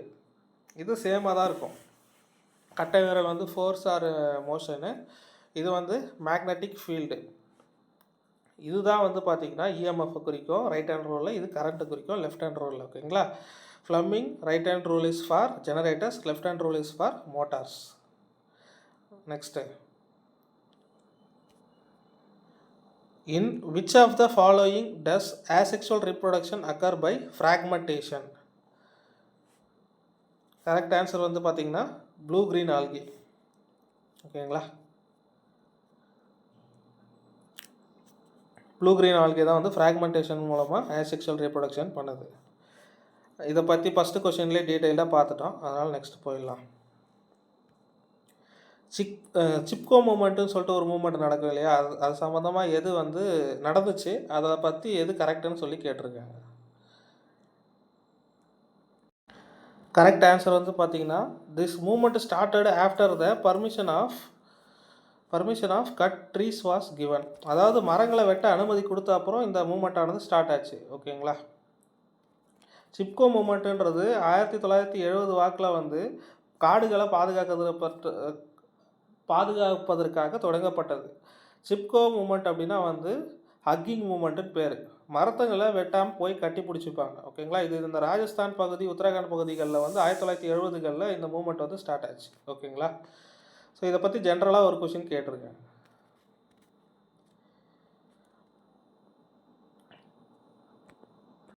இந்த கொஷின் பாருங்கள். If a current carrying conductor is brought in the middle, what change will occur? Direction of magnetic field. ஒரு கண்டக்டர் இருக்குது. ஓகேங்களா? ஒரு மெட்டல் பீஸே வச்சுக்கோங்க. இதில் நம்ம வந்து கரண்ட்டை பாஸ் பண்ணும்போது மேக்னெட்டிக் ஃபீல்டு உருவாகும். ஓகேங்களா? இந்த மேக்னெட்டிக் ஃபீல்டு வந்து மிடில் எப்படி இருக்கும்னு சொல்லிட்டு கேட்குறாங்க. பொதுவாக நம்ம ஒரு டைப் கொஷின் பார்ப்போம், ஒரு பார் மேக்னெட் பார்ப்போம். இந்த பார் மேக்னெட்டில் மிடில் மேக்னெட்டிக் ஃபீல்டு எப்படி இருக்கும், இந்த 2 சைடில் எப்படி இருக்கும்னு சொல்லிட்டு பார்ப்போம். என்னென்னா இந்த நார்த் போல் சவுத் போலில் தான் வந்து பார்த்திங்கன்னா இந்த மேக்னெட்டிக் ஃபீல்டு ஜாஸ்தியாக இருக்கும், நடுவில் ரொம்ப வீக்காக இருக்கும். ஓகேங்களா? இப்போ இந்த இடத்துல என்ன கொஷின்னா, ஒரு கரண்ட் கேரிங் கண்டக்டரில் கரண்ட்டை பாஸ் பண்ணுறது மூலமாக நம்மளுக்கு கிடைக்கிற மேக்னெட்டிக் ஃபீல்டு இந்த கண்டக்டருடைய நடுவில் எப்படி இருக்கும், இந்த பக்கம் எப்படி இருக்குன்ற கான்செப்ட் வச்சு தான் கேட்டிருக்கிறாங்க. மிடில் எப்படி இருக்கும்னு கேட்டிருக்கிறாங்க. இது ஆன்சர் வந்து பார்த்திங்கன்னா மேக்னெட்டிக் ஃபீல்டு இதில் எல்லா இடத்துலையும் சேமாக தான் இருக்கும். ஓகேங்களா? இந்த direction of magnetic field will not change, கம்மியாகவும் ஜாஸ்தியாகவும் இருக்காது. ஓகேங்களா? எல்லா இடத்துலையும் சேமாக தான் இருக்கும். அதே பார் மேக்னெட்டில் வந்து பார்த்திங்கன்னா உங்களுக்கு இந்த முனைகளில் ஃபீல்டோடைய வலிமை ஜாஸ்தியாக இருக்கும், மேக்னெட்டிக் ஃபீல்டோட வலிமை நடுவில் வீக்காக இருக்கும். ஓகேங்களா? அதே மாதிரி இந்த மேக்னெட்டிக் ஃபீல்டு வந்து இந்த முனைகளுக்குள்ளே எப்படி போய்க்கோன்னா நார்த்துலேருந்து சவுத்துக்கு போய்க்கும், உள்ளே வந்து சவுத்துலேருந்து நார்த்துக்கு போகும். உள்ளே போகிற ஃபீல்டு, வெளியே போகிற ஃபீல்டு நார்த்துலேருந்து சவுத்துக்கு போகும். ஓகேங்களா? Correct answer, the direction of the magnetic field will not change. அடுத்தது, what is the main function of apical meristem? ஏற்கனவே பார்த்தோம், மெரிஸ்மெட்டிக் டிஷ்யூவில் மொத்தம் 3 டைப்ஸ் பார்த்தோம். எபிக்கல் மெரிஸ்டம், அதுக்கப்புறம் இன்டர்கேலரி மெரிஸ்டம், மூணாவதாக வந்து பார்த்தீங்கன்னா லேட்ரல் மெரிஸ்டம் அப்படின்னு சொல்லிட்டு. இதில் எபிக்கல் மெரிஸ்டம்ன்றது வந்து பார்த்தீங்கன்னா increase the length of plant. ஓகேங்களா? Correct answer, increase the length of plant. Explanation பார்த்துடலாம். இங்கே பாருங்கள், அந்த டைப்ஸ் தான் இருக்குது. எபிக்கல் மெரிஸ்டம்ன்றது பிளான்ட்டுடைய லென்த்து, அதாவது ரூட்டுடைய லென்த்தோ அதுக்கு மேலே இருக்கக்கூடிய அந்த துளிருடைய லென்த்து அதிகமாக்க பயன்படும். இன்டர்கேலரி மெரிஸ்டம்ன்றது அந்த இன்டர் நூட்ஸ், அது இலையில் இருக்கக்கூடிய நரம்பு மாதிரி இருக்கும் பார்த்தீங்களா, இந்த இன்டர் நூட்ஸினுடைய வளர்ச்சிக்கு வளர்கிற இடத்துல இருக்கிறது தான் வந்து பார்த்திங்கன்னா இன்டர்கேலரி மெரிஸ்டம். அதே மாதிரி ஒரு பிளான்ட்டுடைய சைட்ஸு ஃபஸ்ட்டு இப்படி மெலிசாக இருக்கும், அதுக்கப்புறம் பாருங்கள் ஆலமரத்தை எடுத்துக்கங்க, எவ்வளோ மெலிசாக வளர்ந்து எவ்வளோ பெருசாக ஆகுது. இந்த சைட்ஸ் வளர்றது பார்த்திங்களா, அந்த இடத்துல இருக்கிறது தான் வந்து பார்த்திங்கன்னா லேட்ரல் மெரிஸ்டம். மெரிஸ்மெட்டிக் டிஷ்யூனா வளர்ந்துனே போயின்னு இருக்கக்கூடிய டிஷ்யூ. ஓகேங்களா? பர்மனெண்ட் டிஷ்யூ வளர்ந்து முடிச்ச அப்புறம் இருக்கக்கூடிய டிஷ்யூ. ஓகேங்களா? அது வந்து லாஸ்ட்டு வீடியோவில் ஃபஸ்ட்டு கொஸ்டின்லேயே டிஷ்யூஸோடைய டைப்ஸை பக்காவாக எக்ஸ்பிளைன் பண்ணிட்டுருப்போம் எல்லாமே. Parenchyma, collenchyma, sclerenchyma, xylem, phloem எல்லாம். ஸோ அதை பார்த்துக்குங்க. ஓகேங்களா? அதனால் இதை ஷார்ட்டாக இங்கே முடிச்சுக்கலாம். Next question, across 8 ohm resistor, இது 80 கிடையாது, 8 ஓம் தான். ஓகேங்களா? 8 ohm resistor, what value of voltage will produce 200 joules of energy in assumed 1 second. Okay, so நம்மளுக்கு ஒர்க்கு கொடுத்துருக்காங்க. Work is equal to 1 second வேறு கொடுத்துருக்குறாங்க, அதையும் நோட் பண்ணிக்கோங்க. Work is equal to 200 joule. ஓகேங்களா? அப்போ ஒர்க்குக்கு என்ன ஃபார்முலா சொல்லி பார்த்தோம் முன்னாடி, W is equal to V into Q.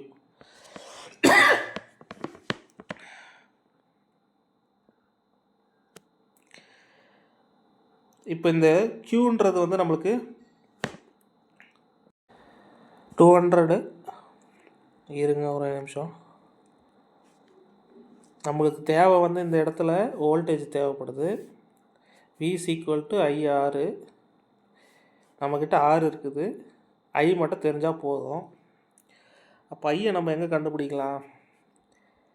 இங்கே நம்மளுக்கு ஜூல் இருக்கிறதுனால H is equal to I²RT கூட போகலான்னு நினைக்கிறேன். இருங்க, I²RT, இந்த ஃபார்முலா கரெக்டாக இருக்கும். இதை விட H is equal to I²RT, I நம்ம கண்டுபிடிச்சா போதும். R வந்து 8, T வந்து 1 செகண்டு 1. அப்போது இங்கே வந்து ஹெச்ன்றது 200. ஓகேங்களா? கரெக்டு, இதுதான் கரெக்டு. ஓகே, அதாவது ஓட்டோ இல்லைங்க, நம்மளுக்கு வந்து இங்கே தான் தேவை V தான் தேவை. அப்போது first formula V is equal to IR. R இருக்குது, அப்போ I தேவை. அதனால் நம்ம என்ன பண்ணுறோம், நம்மக்கிட்ட இந்த 200 ஜூல் இருக்குது ஹீட்டு வேல்யூ. அப்போது H is equal to I²RTன்ற அந்த ஜூல்ஸ் ஹீட்லாம் எடுக்கிறோம். ஓகேங்களா? ஐன்றது கண்டுபிடிக்கணும். ஹெச்ன்றது 200 ஈக்குவல் டு I² அப்படியே வச்சுக்கிறோம். இங்கே 8 வரும், இங்கே 1 வரும். 8 × 1 8, அந்த 8 இங்கே போயிடுது. ஓகேங்களா? இப்போ இதை 8ஆல் கேன்சல் பண்ணால் நமக்கு 25 வந்துடும். ஓகேங்களா. அப்போது I is equal to root எடுத்தோன்னா 5 வந்துடும். 25 ரூட் எடுத்தால் I is equal to 5 அப்போ V is equal to IR போடலாமா. V is equal to 5 into resistor 8 I8 40 V is equal to 40 volt. அவ்வளோதான், இதுதாங்க ஆன்சர். ஓகேங்களா. ஃபஸ்ட்டு என்ன தேவைன்றது பார்த்துருங்க, அதுக்கப்புறம் அந்த ஃபார்முலா போட்டு ஆன்சர் எடுத்துருங்க. ஓகேவா. நெக்ஸ்ட்டு 40 வோல்ட் தான் ஆன்சர், கரெக்டாக வந்துருச்சு. Okay. What type of layer structure does graphene have? நம்மளுக்கு இந்த கார்பன் லெசனில் வந்து ஒரு பாக்ஸ் மாதிரி போட்டு கொடுத்துருப்பாங்க, இந்த டைமண்டோட ஸ்ட்ரக்சரு, கிராஃபைட்டோட ஸ்ட்ரக்சர்லாம். ஓகேங்களா. அல்லோட்ரோப்ஸ் ஆஃப் கார்பன் அப்படின்னு சொல்லிட்டு. இது கரெக்ட் ஆன்சர் வந்து பார்த்திங்கன்னா கிராஃபைனோட ஸ்ட்ரக்சர் வந்து ஹெக்ஸகனல் அரே அப்படின்னு சொல்லிட்டு கொடுத்துருப்பாங்க. ஹெக்ஸகனல் அரே ஷேப்புன்னு சொல்லிட்டு. இருங்க நான் அதை காட்டுறேன். இங்கே பாருங்கள், அல்லோட்ரோப்ஸ் ஆஃப் கார்பன் அப்படின்றது வந்து மொத்தம் 3 விஷயம் கொடுத்துருப்பாங்க. ஒன்று வந்து டைமண்டு, கிராஃபைட்டு, அப்புறம் பக்மினிஸ்டர் ஃபுல்லரின் அப்படின்னு சொல்லிட்டு. ஓகேங்களா. இந்த இடத்துல வந்து அதை கொடுத்துருப்பாங்க. அப்புறம் in graphite each atom bonded with 3 other carbon atoms in same plane hexagonal array shape அப்படின்னு சொல்லிட்டு. இதுதான் அந்த ஹெக்ஸகனல் அரே ஷேப். இது வந்து 3D ஷேப்பில் இருக்கும் டைமண்டுன்றது. இது வந்து ஹெக்ஸகனல் அரே ஷேப்பில் வந்து நம்மளுக்கு இருக்குதுன்னு சொல்லி கொடுத்துருப்பாங்க. இங்கே பாருங்கள், இந்த graphene structure is formed hexagonal array placed above the 1 அப்படின்னு சொல்லிட்டு கொடுத்துருக்காங்க. இது ஃபுட்பால் ஷேப்பில் இருக்குதுன்னா பக்மினிஸ்டர் ஃபுல்லரின் அப்படின்னு சொல்லிட்டு சொல்லுவாங்க. C60 அப்படின்னு கூட கொடுத்துருவாங்க சம்டைம்ஸு. ஓகேங்களா. இது வந்து ஃபுட்பால் ஷேப்பில் இருக்குதுன்னா இது. ஓகேங்களா. ஸோ இதை வந்து சும்மா ஒரு ரீடு விட்டுருங்க.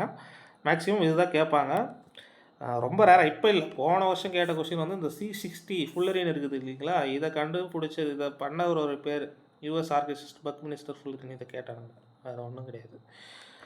நெக்ஸ்ட் போகலாமா. அடுத்தது what is the chemical formula of magnesium குளோரைடுன்னு கேட்டிருக்காங்க. கரெக்ட் ஆன்சர் வந்து MgCl2. ஓகேங்களா. அடுத்தது if the mass of person feet 0.02 kg, force 600 newton, what is the ஆக்சிலரேஷன்னு கேட்குறாங்க. So force is equal to mass into acceleration. Force 600, acceleration 0.02னா அதை நம்ம 2/100ன்னு கூட எழுதிக்கலாம். அப்போது 300, இங்கே ஒரு 2 0 வந்துச்சுன்னா 1 10 100 1000 10,000 30,000 மீட்டர் பர் செகண்ட் ஸ்கொயர் தான் இது கரெக்டான ஆன்சர். ஓகேங்களா. அதே கேல்குலேஷன் தான். நான் எதனா மிஸ்டேக் பண்ணுறதுன்ட்டா என்ன பண்ணுறதுன்னு சொல்லிட்டு தான் நான் இங்கே எடுத்துகிட்டு வந்துட்டேன். Okay. Which type of tissue are intestine and stomach made of? நம்ம வயிற்றுலையும் குடல்லையும் இருக்கக்கூடிய அந்த டிஷ்யூக்கு பேர் என்னன்னு சொல்லி கேட்டிருக்காங்க. இப்போ தான் இந்த கனெக்டிவ் டிஷ்யூ பார்த்தோம். லிக்மெண்ட்னா போனும் சேர்ந்தது, டெண்டான்னா போனும் மசிலும் சேர்ந்தது, ஏரியோலர்னா ஸ்கின்னும் மசிலும் சேர்ந்தது அப்படின்லாம் பார்த்தோம் இல்லைங்களா. இப்போது இந்த இன்டெஸ்டைனும் ஸ்டொமக்லேயும் என்ன மசிலால் ஆனதுன்னு கேட்டிருக்கிறாங்க. கரெக்ட் ஆன்சர் வந்து பார்த்திங்கன்னா மஸ்குலார் டிஷ்யூவால் ஆனது. இந்த மஸ்குலார் டிஷ்யூ பற்றி வந்து பார்த்திங்கன்னா 9th புக்கில் 6.33 அப்படின்ற இதில் வந்து கொடுத்துருப்பாங்க. இந்த மஸ்குலர் டிஷ்யூ கண்டெய்ன்ட் எலாங்கேட்டட் செல்ஸாக இருக்கும். ஓகேங்களா. மஸ்குலர் டிஷ்யூ வந்து 2 டைப்பாக பிரியும். உள்ளே வந்து நீங்கள் பார்த்தீங்கன்னா ஒன்று வந்து வாலண்டரி இன்னொன்று வந்து இன்வாலண்டரின்னு சொல்லுவாங்க.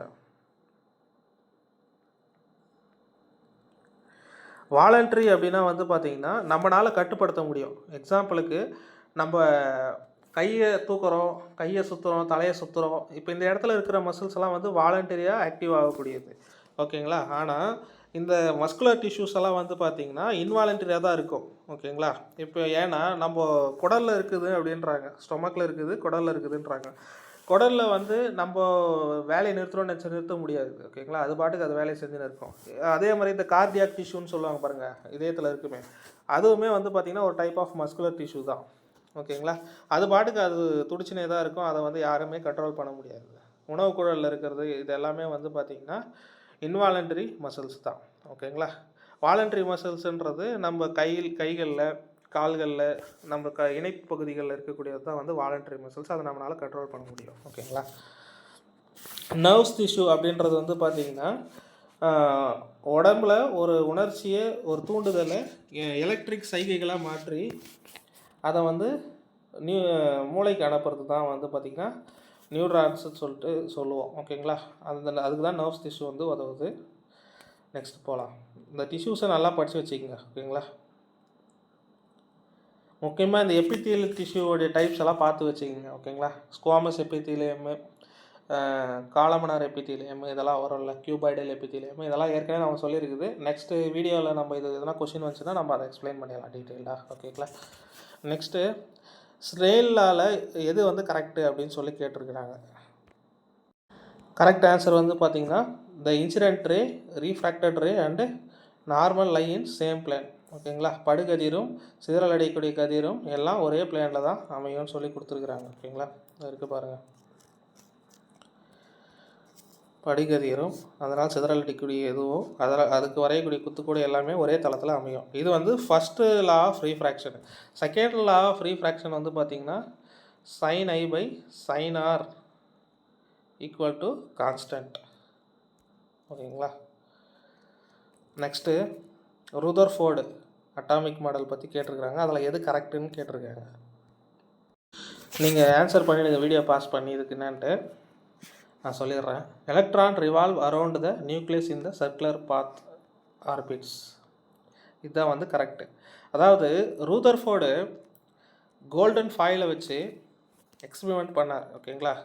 ஒரு கோல்டன் ஃபாயில் வச்சு அதில் உள்ள நிறைய அணுக்கள் இருக்கும். ஓகேங்களா? துகள்கள் இருக்கும். இதில் எக்ஸ்பெரிமெண்ட் பண்ணுறப்போ எக்ஸ்ரேவை செலுத்தினார். எல்லாமே வெளியே வந்துருச்சு. ஒரு குறிப்பிட்ட ரேஸ் மட்டும் திரும்ப வந்துச்சு. அதை வச்சு தான் அவர் என்ன சொன்னாருன்னா, ஒரு ஆட்டம்னு எடுத்துக்கினா அதில் நியூக்ளியஸ்னு ஒன்று இருக்குது. அந்த நியூக்ளியஸ் இருக்கிறதுனால தான் பட்டு இந்த ரேஸ் வந்து திருப்பி வருதுன்றது மூலமாக நியூக்ளியஸ் இருக்குதுன்றதை ஒரு நிரூபணம் பண்ணார். ஓகேங்களா? ஆனால் இந்த ஆப்ஷனில் கொடுத்துருக்குற மாதிரி இந்த nucleus contains both proton and நியூட்ரான்ன்றது கரெக்டு தான். ஆனால் அதை வந்து ரூதர்ஃபோர்டு சொல்லலை. ரூதர்ஃபோர்டு வந்து புரோட்டான் இருக்கிறத சொன்னார். அதுக்கு அடுத்து ஏதோ ஒரு பார்ட்டிக்கல் இருக்க வாய்ப்பு இருக்குன்ற மாதிரி தான் ஸ்டேட்மெண்ட்டை முடிச்சிருப்பாரே தவிர அவர் கிளியராக அந்த பார்ட்டிக்கலை சொல்லலை. இது அவருடைய ஸ்டூடெண்ட் ஜேம்ஸ் சாட்விக் தான் 1930s கண்டுபிடிச்சிருப்பார். ஓகேங்களா? அப்போது இந்த ஸ்டேட்மெண்ட்டு தப்பாயிடுது. ஓகேங்களா? அதுக்கு அடுத்தது பாருங்கள், atomic masses uniformly distributed through among ஆட்டம்னு கொடுத்துருக்காங்க. அப்புறம் எலக்ட்ரான்ஸ் ரிமைன் ஸ்டேஷனரி, இதெல்லாம் வந்து பார்த்திங்கன்னா அவர் சொல்லலை. ஓகேங்களா? இவர் என்ன சொல்லிட்டு போயிருப்பாருன்னா, ஒரு ஆட்டம்னா அதில் வந்து நியூக்ளியஸ் இருக்கும், அதை சுற்றி எலக்ட்ரான் சுற்றி வரும், அதை மட்டும் தான் சொல்லியிருப்பார். ஆனால் அது சுற்றி எவ்வளோ ஆர்பிட்ஸ் வரணும், அந்த ஆர்பிட்ஸில் எவ்வளோ எலக்ட்ரான்ஸ் வரைக்கும் இருக்கணும், அதனுடைய எனர்ஜி டிஸ்ட்ரிபியூஷன் எப்படி இருக்கும், இது எல்லாமே பின்னாடி வந்து இவர் தான் சொல்லியிருப்பார். நீல்ஸ் போர் தான். ஓகேங்களா? நீல்ஸ் போர் தான் இதெல்லாம் சொல்லியிருப்பார். ஓகேங்களா? ஸோ நம்ம ரூதர்ஃபோர்டு என்ன சொல்லியிருப்பாருன்னா, ஜஸ்ட்டு அந்த ஸ்ட்ரக்சர் தான் சொல்லியிருப்பார். இதில் வந்து உள்ள நியூக்ளியஸ் இருக்குது, சுற்றி எலக்ட்ரான்ஸ் வருது, அதை மட்டும் தான் சொல்லியிருப்பார். ஓகேங்களா? நம்ம டீட்டெயில்டாக பார்த்துட்டோம் ஏற்கனவே. நெக்ஸ்ட்டு போகலாம். இந்த இவர் சொல்கிற நீல்ஸ் போர் இருக்கார் பாருங்க, அவர் சொன்ன மாடல் தான் வந்து பார்த்திங்கன்னா 2n². இந்த எண்ணுன்ற இடத்துல 1 போட்டோம்னா நம்மளுக்கு 2 ஆட்டம் வரும் அந்த ஃபஸ்ட்டு ஆர்பிட்டில். ஓகேங்களா? இதுதான் நியூக்ளியஸ் தான். செகண்ட் ஆர்பிட்டில் வந்து பார்த்திங்கன்னா இந்த இடத்துல 2 போட்டோன்னா 2 2 4 4 2 8. அப்போ இந்த இடத்துல 8 வரும். அதே மாதிரி 3 4 போட்டுன்னு போயினே இருக்கும். ஓகேங்களா? அப்போ அந்த ஃபஸ்ட்டு செல்லுக்கு பேர் கே, செகண்டுக்கு பேர் எல், இதுக்கு பேர் எம், இதுக்கு பேர் என் அப்படின்லாம் பேர் வச்சுருப்பார். ஓகேங்களா? நெக்ஸ்ட்டு ஓகே, இந்த கொஷின் பாருங்கள். Which of the following gives solution pH greater than 7ன்னு கேட்குறாங்க. அதாவது அல்கலைன் இன் நேச்சர், காரத்தன்மை உடையது எதுன்னு கேட்குறாங்க. ஓகேங்களா? நம்மளுக்கே தெரியும் 0லேருந்து 6க்குள்ளே இருந்த ஆசிட், 7 வந்து நியூட்ரல், 8க்கு மேலே இருந்து 14 வரைக்கும் இருந்துச்சுன்னா இது வந்து பேஸ். ஓகேங்களா? இது வந்து பாருங்கள், கரெக்டான ஆன்சர் வந்து பார்த்திங்கன்னா சோடியம் ஹைட்ராக்சைடு தான். ஓகேங்களா? சோடியம் ஹைட்ராக்சைடு தான் வந்து ஸ்லேக்கடு லைமு. இது காரத்தன்மையுடையது. இதோட pH greater than 7 இருக்கும். நம்ம ஆப்ஷன் வச்சே போட்டுடலாம். ஓகேங்களா? நீங்கள் மற்ற ஆப்ஷன்லாம் பார்த்தீங்கன்னா அதை வச்சே போட்டுடலாம். ஓகே, இப்போ நம்ம புக்கில் கொடுத்துருக்கக்கூடிய pH வேல்யூஸ்ன்னு சொல்லிட்டு பார்த்தீங்கன்னா இறைப்பை நீர் கேஸ்ட்ரிக் ஜூஸுக்கு 1.2ன்னு கொடுத்துருப்பாங்க. அப்புறமா லெமன் ஜூஸுக்கு 2.2ன்னு கொடுத்துருப்பாங்க. நம்ம பிளட்டுக்கு 7.4ன்னு கொடுத்துருப்பாங்க. மில்க் ஆஃப் மெக்னீஷியாவுக்கு 10, சோடியம் ஹைட்ராக்சைடுக்கு 14ன்னு கொடுத்துருப்பாங்க. இது மட்டும் இல்லாமல் ஆசிட் ரெயின்ன்றது pH வேல்யூ 5.6 கீழே போச்சுன்னா வரும்னு சொல்லியிருப்பாங்க. டூத் டிகே பல்சொத்தையானது 5.5 உமிழ்நீரினுடைய pH வேல்யூ 5.5 கீழே போனால் பல்சொத்தை வரும்னு சொல்லி கொடுத்துருப்பாங்க. நெக்ஸ்ட் போலாமா? What do butane and isobutane exhibit? Correct answer வந்து ஐசோமரியம். ஓகேங்களா? பியூட்டேனும் ஐசோபியூட்டேனும் வந்து பார்த்திங்கன்னா ஐசோமர்ஸ். ஓகேங்களா? அது ஒரு ஃபார்முலா தான், C4H10. இந்த ஐசோமரியம், கேட்டினேஷனு, ஹோமோலகஸ் சீரியஸு, டெட்ரா வேலன்சி, இந்த கான்செப்டெல்லாம் கொஞ்சம் நல்லா பார்த்து வச்சுக்கிங்க. நெக்ஸ்ட்டு, இது ஒரு ஸ்டேட்மெண்ட்டு ரீசன்ட் கொஷின் மாதிரி கேட்டுக்கிறாங்க கொடுத்துருது. எல்லாம் வந்து வடக்கு நண்பர்கள் கொடுக்குறது தான். ஓகேங்களா? இது அதுக்கு எக்ஸாம் எழுதிட்டு வந்தவங்க எப்படி இருந்தது அப்படின்றத நீங்கள் கமெண்ட் செக்ஷனில் சொல்லிட்டு போங்க. கொடுக்குறாங்க, அதை நம்பி நம்ம இது பண்ணுறோம். ஓகேங்களா? Zinc displaces copper in a displacement reaction அப்படின்னு ஸ்டேட்மெண்ட் கொடுத்துருக்குறாங்க. ரீசன் வந்து ஜிங்க் இஸ் மோர் ரியாக்டிவ் தென் காப்பர்னு கொடுத்துருக்குறாங்க ரியாக்டிவிட்டி சீரீஸில். கரெக்டு தானே? ரியாக்டிவிட்டி சீரீஸில் நம்ம என்ன சொல்லியிருக்கிறோம்? ஒரு டிஸ்பிளேஸ்மெண்ட் நடக்குது அப்படின்னா அது ரியாக்டிவிட்டி சீரீஸை பேஸ் பண்ணி தான் நடக்கும்னு சொல்லியிருப்போம். ஓகேங்களா? இப்போ எக்ஸாம்பிளுக்கு ஒரு ரியாக்ஷன் போடுறேன் பாருங்கள். சோடியம் புக்கில் இருக்கிற ரியாக்ஷனே தான், புதுசாக எதுவும் போட போகிறதில்ல. சோடியம் சல்ஃபேட்டும் பேரியம் குளோரைடும் இருக்குதுன்னு வச்சுக்கோங்க. அதுக்கப்புறம் அது எப்படி மாறி இருக்கும்? சோடியம் குளோரைடாகவும் பேரியம் சல்ஃபேட்டாகவும் மாறும். ஓகேங்களா? இது வந்து டபுள் டிஸ்பிளேஸ்மெண்ட் ரியாக்ஷனு. இதே இந்த சிங்கிள் டிஸ்பிளேஸ்மெண்ட் ரியாக்ஷனில் வந்து பார்த்திங்கன்னா இந்த ரியாக்ஷனே வச்சுக்கலாம். இந்த ஜிங்க்கு கான்செப்டே, ஜிங்க்கு ப்ளஸ்ஸு காப்பர் சல்ஃபேட்டு வருதுன்னா இந்த ஜிங்க்கு இந்த காப்பர் கிட்ட இருக்கிற சல்ஃபேட்டை எடுக்கணும் அப்படின்னா இந்த ஜிங்க்கு காப்பரோட ரியாக்டிவிட்டி அதிகமாக இருந்தால் தான் முடியும். இப்போ இதே வந்து காப்பர் எப்படி இருக்கிறாரு, ஜிங்க்கு வந்து சல்ஃபேட்டோடு இருக்கிறாருன்னா காப்பரால் இந்த சல்ஃபேட்டை வாங்க முடியாது. அதுக்கு காரணம் இந்த ரியாக்டிவிட்டி சீரியஸ் தான். இங்கே பாருங்கள், ஜிங்க் இங்கே இருக்கிறாரு, காப்பர் இங்கே இருக்கிறாரு. அப்போது மோஸ்ட் ரியாக்டிவ் தான் மேலே இருக்கும்.